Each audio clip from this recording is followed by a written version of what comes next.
Well, folks, it's time to kick it old school. So you can feel cool. Give it to me, baby. Baby.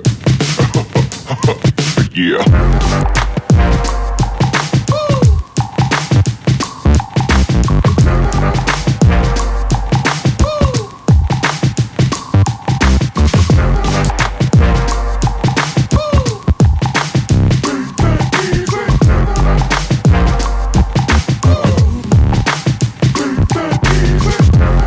What's up with you guys, man, and welcome back to another episode of Rob Sports Center. And today I got a very juicy, interesting, good video. Now, I've already done a reaction to this video in the past, but the video was a lower quality, and I've came to more knowledge of Bird since then, because that was 2 years ago. So I was like, why not bring that video back for my people? Y'all already know the title of this video, so I ain't got to go into no explanation, man. So I'm not going to talk out of depth. Y'all know how we do it over here, man. Let's go ahead and get straight to the action, boss. And by the way, I got a special guest today in the video too, man, Mr. Bob. You know what I mean? He gonna chime in from time to time and give his opinion on it too. Me and him have all these conversations all the time. The size of the court and the lack of pads or helmets give fans the most intimate experience of a team sport that exists. And because of the different styles that basketball allows for, players develop their own distinct identities and signature styles through their creativity, flair, and athleticism. And although no player succeeds alone, the scoring volume and two-way nature of the sport give individual stars a nearly unprecedented amount of control over the flow and outcome of a game. For this reason, players are constantly compared to their peers and to the legends of the past in order to answer the most hotly contested question in the sport. Who is the greatest of all time? Who is the greatest to ever do it? For many, the question is redundant. They believe in only one right answer, their answer. Others might have their own personal stance, but acknowledge one or two alternatives. But I believe that there's much more nuance to the question of greatness and more answers to it than you might think. By my count, there are 8 players. And see, look, this is something else. I always say, one of the reasons why I'm a good analyst is because I'm never biased in anything. You know what I mean? Regardless if Bird is my favorite, regardless if Mike is my favorite, regardless if Kobe is my favorite, regardless if I don't know much about other guys that they say are great, I'm not gonna denounce it. I'm not gonna go against that. I'm gonna say, okay, let me go do my research, and from there, let me see if they give me a different perspective about this particular person that I didn't have originally. You know what I mean? But I'm never gonna be biased. I'm never gonna say, well, my goal is Kobe, I don't want to hear nothing you saying. Or my goal is Michael Jordan, I don't want to hear anything you saying because everything else is irrelevant because you ain't gonna change my mind. You know what I mean? Now you don't have to necessarily change your mind, but you can say, okay, I never looked at it from that perspective. So looking at it from that perspective, okay, it gives you a different light in it. You know what I mean? And that same thing, like I say, that same thing that me and Bob always talking about, man, off camera. We had these same convos, bro, for real. In NBA history that have a substantial claim as the GOAT. It's a subjective thing though. I can't give you a definitive answer. All I can do is make the argument. So today, I'll be making the case for Larry Bird as the greatest basketball player. Let's clap it up for the legend, man. I want to see Team Bird in the comments. If you Team Bird, you watching this video, Team Bird in the comments. You know how we do over here. You know how we do over here. When it comes to basketball, Larry Bird is the smartest, clutchest player to ever play the game. Now, if you don't think that Larry Bird is the greatest basketball player of all time, you probably hate that I just said that. Those are the kind of talking head sport cliches that surely impact the game but are impossible to empirically measure. Normally, I'd agree with you, but I think that when you talk about Larry Bird, you see those intangibles become real, palpable results. I wouldn't have said it if I didn't believe it. Since I got new people on this video too, and I got new people that's watching this video that might not see the last video or that haven't seen any of my recent Bird videos. By the way, I have a Larry Bird playlist. I'm gonna put in the comments. Make sure you go spam my Larry Bird playlist if you haven't already. But I already told y'all already know why I believe Larry Bird does not get the credit and the respect that he deserves as a player, and it's simply because that he's white. You know, it's simply because when I hear people say anything about Bird, it's never anything related to who he is and what he brought to the game, because a lot of people don't know that. They just go based off of how he looks and say, ain't no guy, wait, he can be the greatest of all time. You know what I mean? Nobody actually does the research and take the time, okay, let me figure out what is it about this guy that makes him so great. Nobody does that. Everybody looks at the exterior and they say, "Oh, he's an unathletic looking white man," and that's what they overlook. And that's why in some people's mind, he can never be the greatest. It's not because of his level of play, because if they see his play, if real recognizes real, right? If you are a real sports fan and you've seen Larry Bird play, you wouldn't be able to have that opinion, because you can see that actually that's irrelevant at the end of the day. But most people look at that and they don't do their research and they just stand on the tape that it ain't no way that he can be the greatest of all time. When Larry Bird was drafted by the Boston Celtics in 1978, the NBA needed saving. Attendance was in the toilet, the league had few marketable stars, cocaine addiction had several players in its grasp, and most damning of all, playoff games were being tape delayed. Playoff games at the highest level of basketball were being put in the back seat for black and white movies and network reruns. Gunsmoke. But rather than join the Celtics after being taken third overall, Larry Bird decided to return for his final year at Indiana State, a decision that would prove to be one of the most important in the history of the sport. Bird's final year saw the Sycamores tear through college basketball, going 33-0 before the national championship game. Bird, already claimed by the NBA's most historic and prestigious franchise, had established himself as the generational talent who would inherit the mantle of pro basketball. Indiana State's opponent in the national championship was Michigan State, captained by the immortal Irvin Magic Johnson. The Sycamores lost the championship to the more talented Spartans in the highest rated game in the history of basketball at any level still to this day. The stage had been set. The next decade of basketball would be defined by the rivalry between the white hick from French Lick and his Boston Celtics and the black Magic and his Showtime Lakers. The rivalry between Bird and Johnson is entwined into the fabric of the NBA and is worthy of 100 documentaries. In this video, though, we're going to be looking at Bird's claim of supremacy.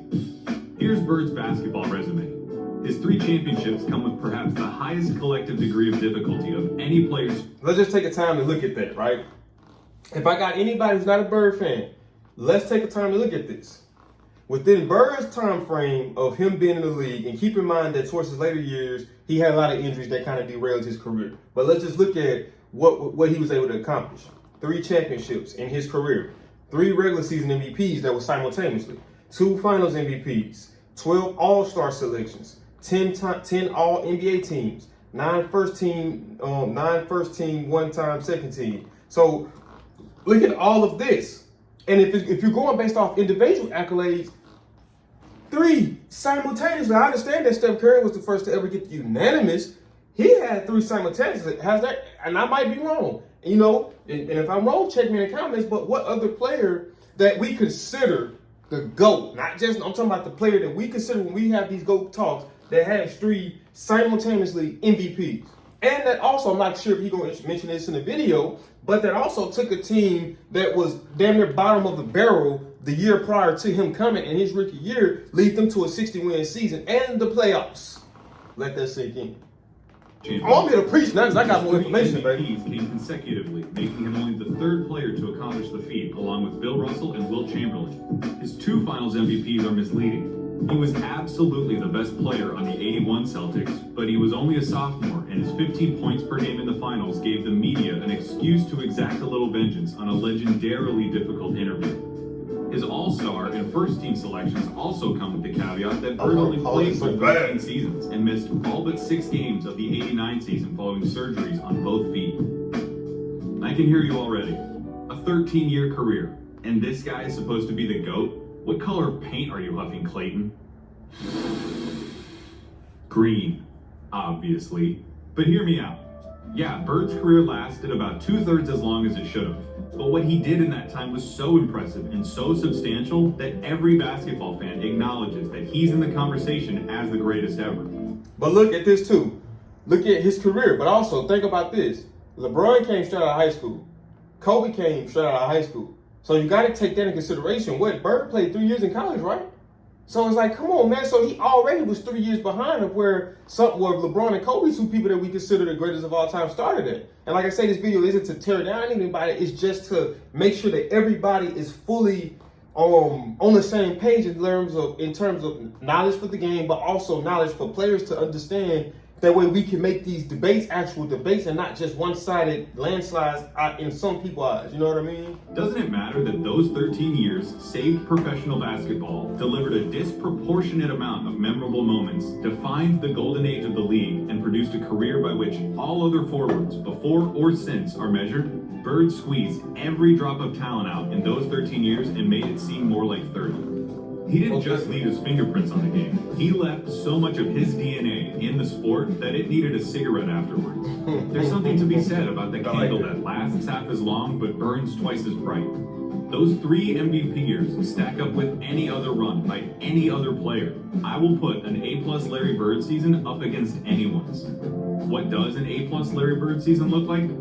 A full box score, a blowout win, a nearly undefeated record at home, and a play style that could only be described one way: white. Larry Bird isn't just a white basketball player, he's the white basketball player. To describe Larry Bird's game is to thumb through the Hoops dictionary and pick out every cliche about white players. Unathletic, great. And on a serious note too, all jokes aside, I want to take the time to pause it, right? I would like for us, as a group of people, humans, right? Let's get out of the white and black. Larry Bird is a great player. He's not a great white player. He's not the greatest white player. Larry Bird is a great player. He's one of the greatest players to play the game. And greatness in terms of players doesn't have a skin color. So let's take that out of it and let's address it as it is in such, and that's just players. That's it. It ain't no, because in my mind, when you say he's the greatest white player, you still are trying to diminish his legacy, because you're saying that, okay, amongst white players, he's the greatest, but amongst black players, he can't even compete. You know, and throughout his career, he beat a lot of black players. You know, a lot of these so-called the black legends that we uphold, he beat these guys a lot throughout his career. One of them in the finals, Magic Johnson. So let's take that out of it, and let's just say that he's a great player, period. Forget the white. He's a great player. Good fundamentals, the whole thing. The archetype of a white basketball player is Larry Bird. It's annoying after a while. He had an unparalleled understanding of the game of basketball, both as a physical contest and as a mental competition. His basketball IQ infected everything he did and catapulted his career into legend. Bird was a complete player. Jerry West called him nearly as perfect as you can get. He was the league's first great marksman. He could contort his body to shoot from anywhere on the court, regardless of the level of defense. He pioneered the art of the dagger 3 and was the founding member of the 50-40-90 club. At 6'9", Bird's understanding of angles and coordination led to a higher rebounding average than Patrick Ewing, and it made him an impressively adept finisher in his younger years. 86, Bird dropped 47 points on the Blazers, playing the majority of the game left-handed. His lack of quick lateral movement meant that Bird didn't do much when it came to slapping the floor and picking up the opposing point guard, but his size and omniscience gave him the ability to body similarly sized players, read defenses like a free safety, and pick off passing lanes with ease. His passing was transcendent, and I'll highlight it later. And of course you need to know that Larry Bird was a tough MFer. One of the toughest the game has ever seen. Human motor and dove for loose balls like a beagle at the park. He was a willing participant in his share of fights, often precipitated by his league-renowned trash talk. My brother told Robert Reedy the other day that he should have stayed in preaching. That was funny. He had 50 points. I was guarding in my rookie year. He looked at me and he goes, "You can't stop me." And I looked at him and I said, "Gosh, boy, you're so confident." He proceeded to score like 10 straight points on me. The coach took me after the game. He walks by and he's laughing at me. He was a basketball genius. He'd be a step ahead, a thought ahead, play the game like a chess game. I'd much rather guard Michael Jordan than Larry Bird, because you have to play the game as a thinker when you're playing him. You have to get inside his mind. If you put Now look, we're going to rewind this. And you guys know I'm a Bird fan now. You know, not a Bird, but a Mike fan. But look, what did he just say? He was a basketball genius. He'd be a step ahead, a thought ahead. Here it comes. Play the game like a chess game. I'd much rather guard Michael Jordan than Larry Bird, because you have. And this is, you know, for one, Dr. J, we know who they are, but look at how they speak highly of him. But this is coming from James Worthy. This man said he would much rather guard Michael Jordan than Larry Bird.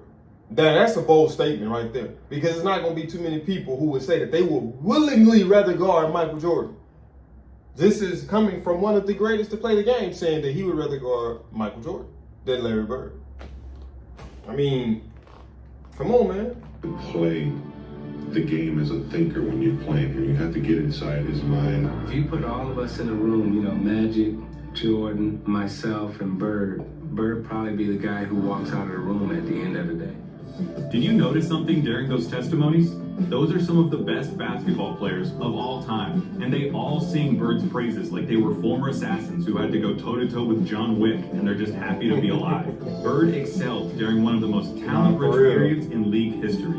The abridged list of his basketball rivals goes like this: Dr. J and Moses Malone Hall on of the Fame. Philadelphia 76ers, Hall of Famers. Sidney Moncrief on the Milwaukee Bucks, Hall of Fame. Isaiah Thomas, Bill Hall of Laimbeer Fame. and the Bad Boy Hall of Pistons, Dominique Wilkins Hall on of the Fame. Atlanta Hawks, Bernard King on the New York Knicks, Hall of Fame. Michael Jordan on the Chicago Bulls, Hall of Fame. Hakeem Olajuwon and Ralph Sampson on the Houston Rockets, and of course, Magic Johnson, James Worthy, and Kareem Abdul-Jabbar on the Los Angeles Lakers.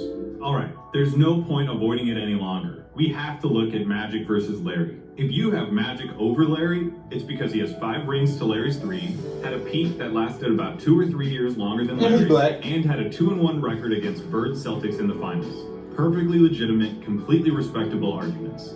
But in the interest of making Bird's case, allow me to retort. For nearly the entire decade of the 1980s, the Eastern Conference was irrefutably the more competitive conference between the two. Considering the competition, for Bird to have made 5 finals appearances is just as impressive as Magic's 9. As for the And now I'm thinking about this. I want to get this in there too. So check this out, guys. Look at this. Look at some of the players of today's league, right? And look at some of these guys from the Luka Doncic, from the James Harden in his run for the 40-point games. Look at some of these players, right, that put up these phenomenal individual statistics. How many championships do they got doing it?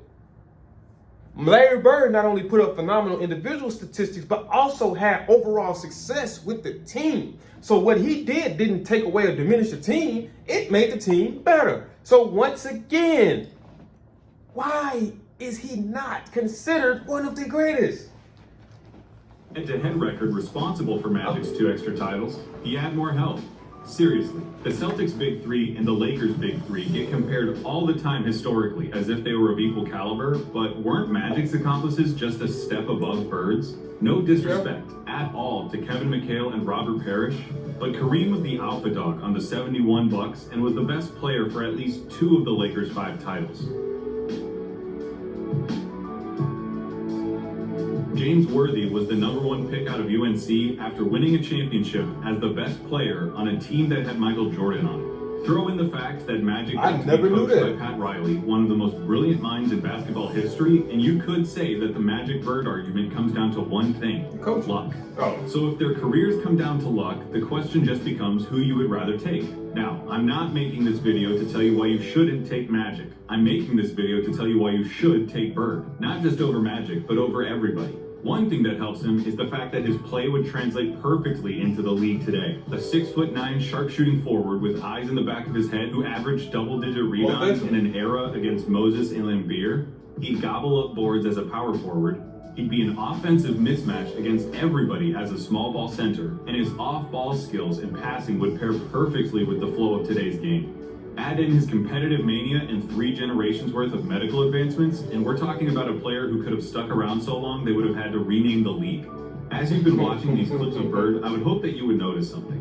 He always knows where everybody is. I always Watching Bird play basketball is like watching those monsters from A Quiet Place that know where you are if you make any noise at all. Bird had a level of clairvoyance that bordered on the unnatural. In '85, he ended up 1 steal away from a quadruple-double after playing just the first 3 quarters. His passing was famously infectious and helped transform the Celtics of the 80s into an ideal that basketball teams at all levels are still shown tape of. They moved the ball with precision and intent, always looking for better shots and determined to get the entire team involved in the effort. That fact is almost entirely attributable to Bird and his wizardry with the ball. This acumen also helped Bird become the only player with a GOAT claim to transition successfully into other basketball roles after his playing career. In his 3 years as the head coach of the Pacers, Bird won a Coach of the Year award, coached the Pacers to their first and only finals appearance, and gave Michael Jordan as much trouble as he'd ever gotten in his career in the '98 Eastern Conference Finals. After moving into a front office role for Indiana, he won Executive of the Year in 2012, becoming the only person to have an MVP, Coach of the Year, and Executive of the Year award. On the court or off of it, inside and out, Larry Bird sees basketball as only he can. That intelligence also lent itself to Bird's defining skill, making the big plays. Remember, NBA players get paid to win games. James Harden is getting paid nearly $40 million this year because he's supposed to help the Rockets win games. Victory can be achieved in a lot of ways. Doesn't care what happens. As Mark Sinclair once said, You win by an inch or a mile. Winning's winning. but when your team is down one in a crucial playoff game with 8 seconds left, and you need to hit a shot to stay in the series and keep your season alive, that's where players really separate themselves and earn their money. Absolutely. Love it or hate it, it's the players that come through in the big moments that live forever. And Bird did that time and time again. Some players, for whatever reason, were never able to do it consistently. Some players were truly outstanding at it. Larry Bird was the best at it.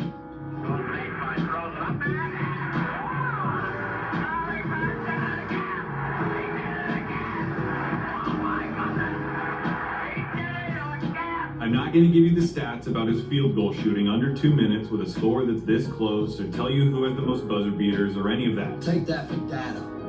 I'm just going to show you clutch moments in clutch situations. 1985 against the Blazers. Bird drops 48 points, including this. Down one with 2 seconds left. So 2 people now, fading away in the corner. How more difficult can that shot be? 1985 against the I don't Hawks. think James Harden made Bird it. sets the Celtics scoring record with 60 points with shots like these. They open the right side. Bird the follow away. He drills it again. That's the best shooting I've ever seen. 1986 against the Rockets. Not all of Bird's clutch moments were singular. The bigger the moment, the bigger his performance. In Game 6 of the 1986 NBA Finals, Bird clinches the championship with a triple-double in what he calls the best game he ever played. Look at that. This man went in a curve and made a 1987 against the turnaround three. Washington Bullets. Bird hits one shot to tie it before it's waved off because of a timeout. Hits another shot to tie it up for real. Then off balance at that. And then in double overtime, down one, he does this. Off balance again.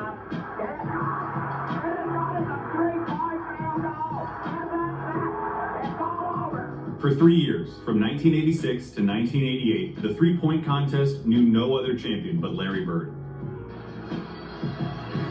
Still gonna drop one here quickly. 14. This is a tie for the money. 1987 Eastern Conference Finals, Game 5. Tied at 2 games apiece against the Bad Boy Pistons, this enormous game would put the winner 1 game away from the NBA Finals. Then the legendary The steal. Pistons are up 1 with seconds remaining. Okay. The ball goes out of bounds off the Celtics. Isaiah Thomas just needs to inbound the ball to win the game.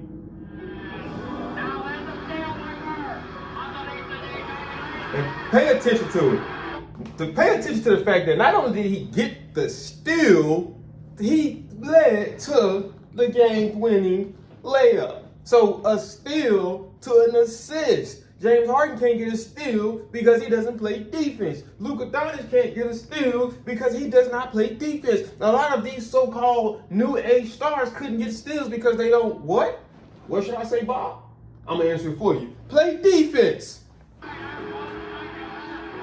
Or pass for the most part. Unless it's the stat sheet pad, other than that. There are truly too many big games and big moments for me to go through without this ending up as a documentary. Most definitely. But that all leads me to this, what I really want to talk about. 1987 NBA Finals, Game 4 against the Lakers. LA is up 2-1, and the Celtics need to win to tie the series and stay alive. Bird hits a 3 with 12 seconds left to go up by 2. Bottom of the net, man. That thing sounds so beautiful when it dropped, bro. Oh my God. Kareem comes down and gets fouled with 8 seconds left. He makes the first, And this is the second. but misses the second. LA ends up with the ball with 7 seconds left, down 1 point. In the low post, being guarded by Dennis Johnson. Byron Scott is in the ball game now. Magic hits this, the baby skyhook. Scores with 2. 2 seconds left. down 1. Dennis Johnson on the inbound. Bird fires it. What do you think happens? I bet it wasn't that. When I paused the tape and the ball was hanging in the air, you thought it was going in. Most definitely. Bird thought it was going in. Magic thought it was going in. Pat Riley did I've too. seen this game before, and I still think it's going to go in. But it didn't. Pat Riley said it himself. We got lucky. And that, a missed shot in the NBA Finals, is why he's the clutchest. Because after he makes the big plays, has the big games, hits the big shots, time and time again, you expect him to hit every shot, to win every game. And in those fleeting moments when he doesn't, when he looks like a mere human, when he looks like everyone else who tries to do what he does, you just can't believe it. That's what Larry Bird did. He made the big plays so often, you thought he was going to make them every time. He helped turn basketball into a global phenomenon, paving the way for every Michael Jordan, Kobe Bryant, or LeBron James who comes through our lives. He played basketball in its purest form and captained a team that is consistently ranked among the greatest of all time. He has the second highest win percentage in the history of the NBA, behind Magic by less than 0.5%, about 10 games. He was the complete package, a player with no holes in his game whatsoever. They called him Basketball Jesus. He didn't get that name without doing something extraordinary. He saved basketball, and he did it by playing it better than anyone else. Here's Magic at Bird's retirement in 1993. Larry Bird said that there would be another Larry Bird one day. And Larry, there will never, ever, ever be another Larry Most Bird. definitely not, bro. To the greatest basketball player ever, but more important, a friend forever. One of the only people that didn't abandon Magic when he had his situation.